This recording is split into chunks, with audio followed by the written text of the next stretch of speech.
नमस्कार. मी मोरेश्वर. हाय महाराष्ट्र यूट्यूबमध्ये आपलं स्वागत आहे. मोठी बातमी आहे. मोठी बातमी आहे. केंद्रीय शिक्षण मंत्री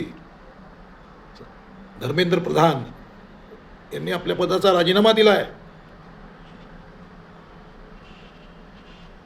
नीट पेपर परीक्षा फूट प्रकरणात धर्मेंद्र प्रधान अडचणीत आले होते. तब्बल 3 महिन्याच्या आंदोलनानंतर आता धर्मेंद्र प्रधान यांनी आपला राजीनामा दिला आहे. राजीनामा पंतप्रधानांकडे पाठवला आहे. जे आता आज उद्या राजीनामा होईल अशी अपेक्षा होतीच. त्या हिशोबाने आज राजीनामा आला आहे. दुपारी 3 वाजता प्रधानांचा राजीनामा आला. त्याने एक 2 पानी पत्र लिहिलं आहे. आज दुपारी आंदोलक आणि मंत्री यांच्यात चर्चेची फेरी होती. त्याआधीच हा राजीनामा आला. राष्ट्रविरोधी शक्ती फायदा घेऊ नये म्हणून आपण हे पाऊल टाकतोय. धर्मेंद्र प्रधान यांनी 2 पानी पत्र लिहिलं आहे. ते पत्रात ते बरंचसं बोलकं आहे पत्र. परंतु ह्या धर्मेंद्र प्रधान यांनी एक मंत्री म्हणून खात्याची जबाबदारी वगैरे स्वीकारली अशातला भाग नाही आहे. ते अजूनही पूर्ण नैतिक जबाबदारी खात्याचा मंत्री म्हणून घ्यायला तयार दिसत नाही आहेत. आंदोलनाच्या दबावापुढे प्रधान झुकले आहेत. त्याने काय स्वखुशीने राजीनामा दिलेला नाही. कॉक्रोच जनता पार्टीच्या आंदोलनाने आणलेल्या दबावापुढे सरकार झुकलंय. झुरळांनी झुकवलंय. कधीही होणार नाही अशी लोकांना जी अपेक्षा होती की बाबा प्रधानांचा राजीनामा होणार नाही, कारण द्यायचा असता तर फार आधीच दिला असता. 3 मे रोजी ही परीक्षा झाली. म्हणजे आता 3 महिने होत आहेत. 3 महिन्यात प्रधानांनी राजीनाम्याची तयारी दाखवलेली नाही किंवा मोदींनी तसं सुचवलं नाही. आता अचानक हा राजीनामा आला. उगाच सरकारने हा प्रश्न प्रतिष्ठेचा केला होता. एका मंत्र्याने राजीनामा दिल्याने काही फरक पडत नाही. पेपर फुटला आणि त्यानंतर जी रिॲक्शन आली त्यावेळीच जर प्रधानांचा राजीनामा आला असता त्या सरकारला ते शोभून दिसलं असतं की सरकार काही सेन्सिटिव्ह आहे. परंतु सरकारने ताणून धरलं, प्रतिष्ठेचा विषय केला. त्यामुळे आपण पाहतोय की तब्बल म्हणजे आता 3 महिने आंदोलन चाललं जनता पार्टीचं, कॉक्रोच जनता पार्टीचं. गेली 10 दिवस तर पूर्ण दिल्ली टेन्शनमध्ये होती. दिल्लीचं जनजीवन विस्कळीत झालं होतं. म्हणजे संसद परिसरातलं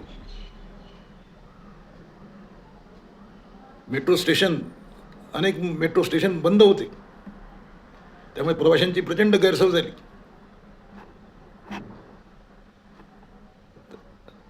आता हा राजीनामा का आला? झुरळांपुढे सरकार का झुकलं? मोदी झुकत नाहीत कधी, मोदींनाही झुकावं लागलं. मोदी झुकले त्याला कारण म्हणजे अधिवेशन. सध्या लोकसभेचं अधिवेशन चालू आहे आणि पहिला दिवस तर असा बुडाला आहे, नुसता हंगामा चालला. आणि मोदींना अनेक महत्त्वाची बिलं मंजूर करून घ्यायची आहेत. डिलिमिटेशनचं बिल आहे, महिला आरक्षणाचं बिल आहे, वंदे मातरमचं बिल आहे. ही बिलं मंजूर करून घ्यायची आहेत. त्यासाठी पार्लमेंट अधिवेशन चालणं आवश्यक आहे. त्यामुळे सरकारने ही यशस्वी माघार घेतलेली दिसते. कारण सरकार कोंडीत सापडलं होतं. 3 महिने कोंडीत होतं. म्हणजे या आंदोलनाने अनेक गोष्टी समोर आलेल्या आहेत की सरकार अंगावर येते तेव्हा निर्णय करतं. शेतकरी कायदे जे आणले गेले मागे, त्यावेळी असंच झालं. बरेच आंदोलन चाललं वर्षभर, त्यानंतर ते कायदे मागे घेतले गेले. आताच हे प्रकरण तर विद्यार्थ्यांचं होतं. मेडिकलसाठी विद्यार्थ्यांना नीट परीक्षा द्यावी लागते, तरच ॲडमिशन मिळते. त्यामुळे विद्यार्थ्यांसाठी ही परीक्षा अतिशय महत्त्वाची आणि प्रतिष्ठेची असते. या परीक्षेसाठी पोरं रात्रंदिवस एक करतात. अशा परीक्षेचा पेपर फुटला. 22 लाख विद्यार्थी या परीक्षेला बसले होते. ते विद्यार्थी, त्यांचे पालक, त्यांचे हितचिंतक सारेच डिस्टर्ब होते या प्रकारामुळे.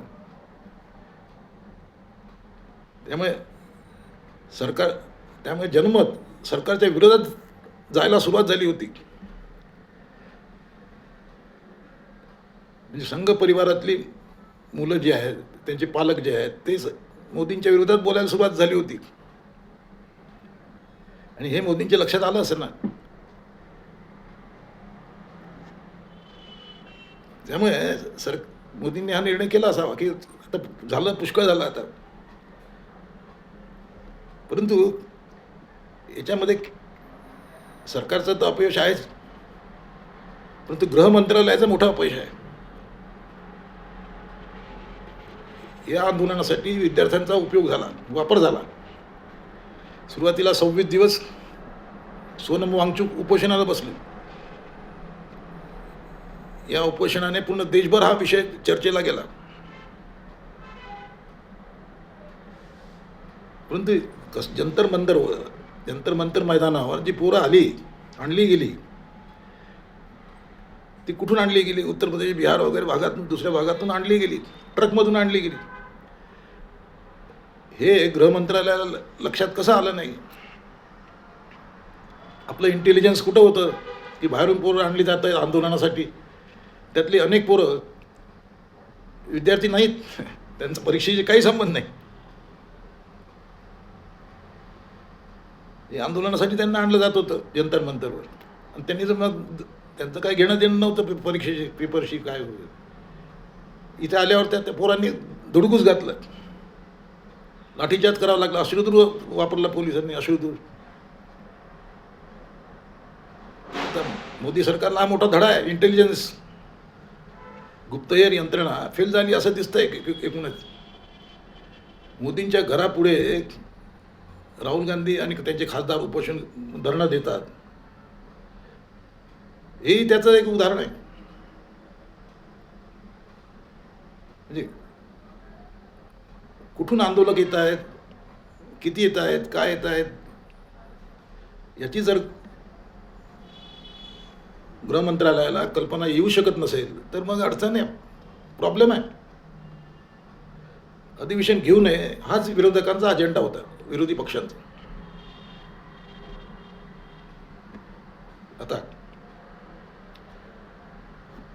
आता आंदोलन थांबवलं जाईल असं दिसतं ऐकून. त्यांच्या 3 मागण्या होत्या, त्यातली ही प्रमुख मागणी होती पंतप्रधानांचा राजीनामा, तो झाला आहे. तर दुसरी मागणी जी आहे की या आंदोलकांवर जे गुन्हे दाखल केले आहेत ते रद्द करा, काढून घ्या. तिसरी मागणी आहे की 1 कोटी रुपये प्रत्येक विद्यार्थ्याच्या, ज्याने आत्महत्या केली आहे त्या विद्यार्थ्याच्या कुटुंबियांना द्या, प्रत्येकी 1 कोटी रुपये.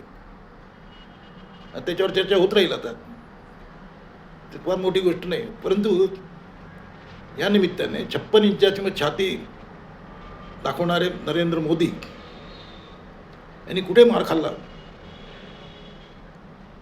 मोदींची क्रेज कमी होत आहे काय?